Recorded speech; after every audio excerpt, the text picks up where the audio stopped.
नमस्कार दोस्तों। आज है 20 जून 2024। 20 जून 2024 से जितने भी करंट अफेयर्स के महत्वपूर्ण क्वेश्चन बन सकते हैं उस सभी पर डिस्कस करेंगे। चलते हम लोग पहले क्वेश्चन पर बात करते हैं। पहले क्वेश्चन की पहला क्वेश्चन है, विश्व सिकल सेल दिवस हर साल किस दिन मनाया जाता है? तो ये कब मनाया जाता है? 19 जून को मनाया जाता है। सिकल सेल रोग क्या है, तो इसके बारे में थोड़ा सा जानकारी प्राप्त कर लेते हैं। सिकल सेल रोग एक जेनेटिक ब्लड डिसऑर्डर है जो सिकल के आकार की लाल रक्त कोशिकाओं की वजह से बनता है। इसमें ये कोशिकाएं एक साथ चिपक जाती है जिससे रक्त प्रवाह और ऑक्सीजन शरीर के सभी अंगों तक सही तरीके से नहीं पहुंच पाता है। रक्त वाहिकाओं में रुकावट पैदा हो सकती है जिससे कई तरह की समस्याएं हो सकती है। समाज में सिकल रोग के बारे में ज्यादातर लोग जागरूक नहीं हैं। इस बारे में जागरूकता बढ़ाने के उद्देश्य से दुनिया भर में 19 जून को विश्व सिकल सेल दिवस मनाया जाता है। यदि मेरे द्वारा जो करंट अफेयर्स आप लोगों को लाभ मिल रहा है इससे, तो आप अपने दोस्तों के भी साथ शेयर करें और चैनल को लाइक और सब्सक्राइब अवश्य करें जिससे कि आपको डेली करंट अफेयर्स मिलता रहे। पीडीएफ आप हमारे टेलीग्राम चैनल से डाउनलोड कर सकते हैं। टेलीग्राम चैनल का लिंक मैंने इस वीडियो के डिस्क्रिप्शन में दे दिया है, तो आप इस लिंक पर जाकर टेलीग्राम चैनल ज्वाइन कर सकते हैं। चलते हैं हम लोग नेक्स्ट क्वेश्चन पर।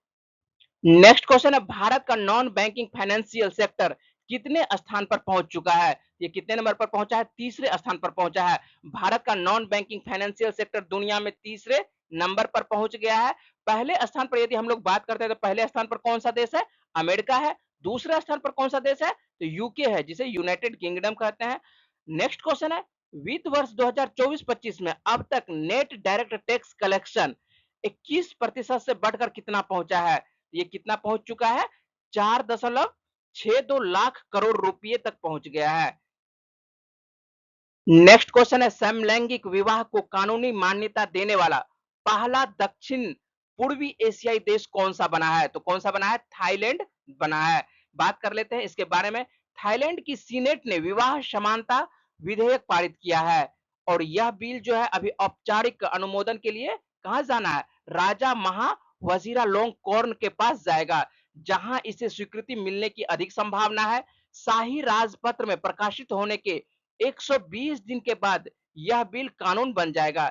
यदि कानून लागू हो जाता है तो ताइवान और नेपाल के बाद थाईलैंड समलैंगिक विवाह की अनुमति देने वाला तीसरा एशियाई देश होगा। वहीं विधेयक पारित होने से थाईलैंड समलैंगिक विवाह को मान्यता देने वाला दक्षिण पूर्व एशिया का पहला देश होगा।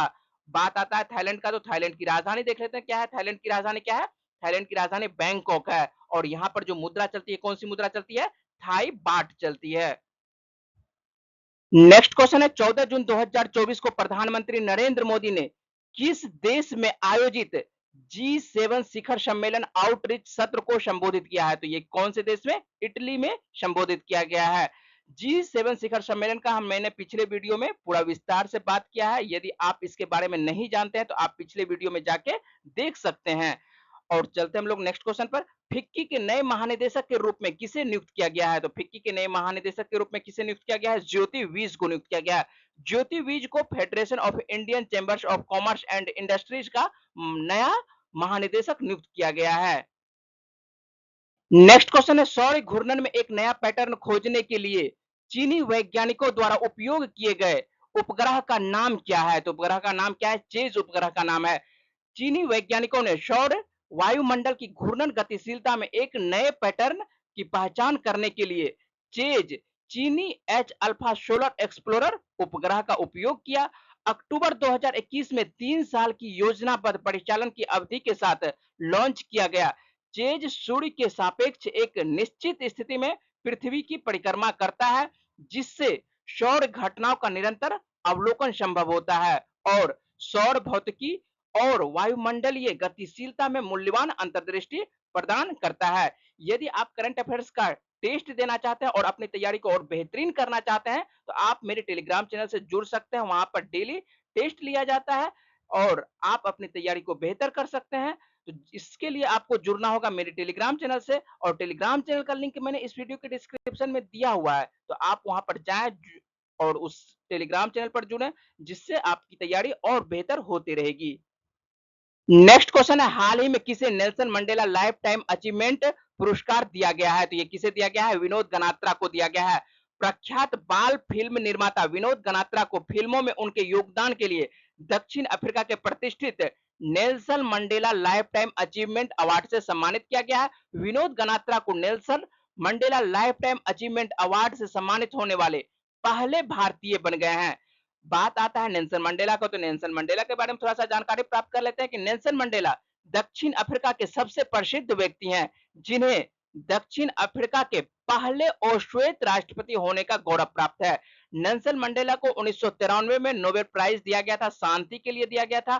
भारत सरकार ने भी उन्हें 1990 में भारत का सर्वोच्च नागरिक जो पुरस्कार है, कौन सा, भारत रत्न से नवाजा है।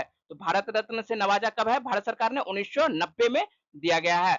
और ये जो है पाकिस्तान के खान अब्दुल गफ्फार खां के बाद जो है भारत का सर्वोच्च नागरिक प्राप्त होने वाले दूसरे गैर भारतीय हैं। तो पहले कौन है? तो पाकिस्तान के खान अब्दुल गफ्फार खां, और दूसरा यदि पूछा जाएगा कि दूसरा कौन है, तो दूसरा जो है आपको नेल्सन मंडेला है, जिन्हें 1990 ईस्वी में भारत का सर्वोच्च नागरिक प्राप्त पुरस्कार जो है भारत रत्न से नवाजा गया था।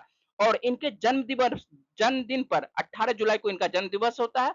और इनके जन्म दिवस पर जो है आपको नेल्सन मंडेला अंतर्राष्ट्रीय दिवस मनाने की घोषणा की गई है। तो अंतर्राष्ट्रीय जो क्या कहते हैं नेल्सन मंडेला अंतर्राष्ट्रीय दिवस है, कब मनाया जाता है? 18 जुलाई को मनाया जाता है इनके जन्मदिन पर। नेक्स्ट क्वेश्चन है, हाल ही में धनलक्ष्मी बैंक का एमडी और सीईओ किसे नियुक्त किया गया है? तो ये किसे नियुक्त किया गया है? अजीत कुमार केके को नियुक्त किया गया है। नाम आता है धनलक्ष्मी का, तो धनलक्ष्मी के बारे में देख लेते हैं। धनलक्ष्मी बैंक निजी क्षेत्र का एक पुराना बैंक है।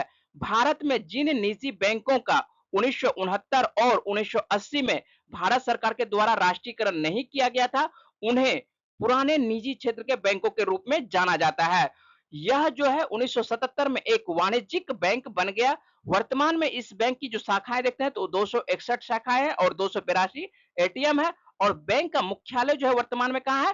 त्रिशूर, केरला में है। नेक्स्ट क्वेश्चन है, हाल ही में समाचारों में रही डिजिटल स्वास्थ्य प्रोत्साहन योजना किस पहल के तहत शुरू की गई थी? तो ये जो है आयुष्मान भारत डिजिटल मिशन के तहत शुरू की गई थी।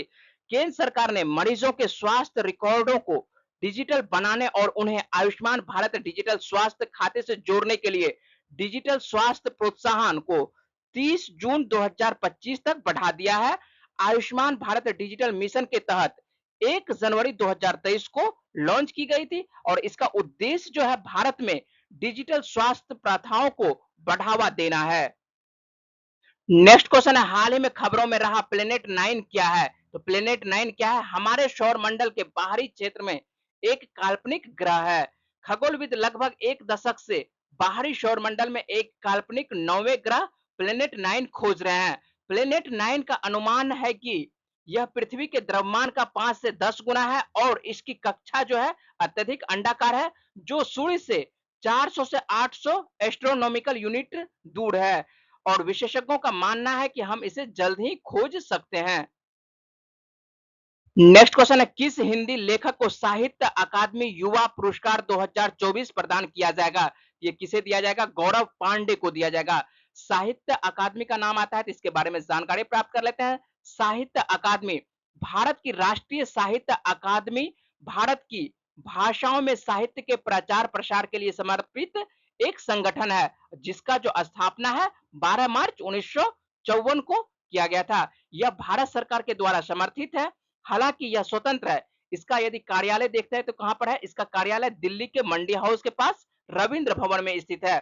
साहित्य अकादमी पुरस्कार भारत में एक साहित्यिक सम्मान है, जिसे साहित्य अकादमी भारत की राष्ट्रीय साहित्य अकादमी भारतीय संविधान की 8वीं अनुसूची की 22 भाषाओं में से किसी भी भाषा में तथा अंग्रेजी और राजस्थानी भाषा में प्रकाशित साहित्यिक योग्यता की सबसे उत्कृष्ट पुस्तकों के लेखकों को प्रतिवर्ष प्रदान करती है।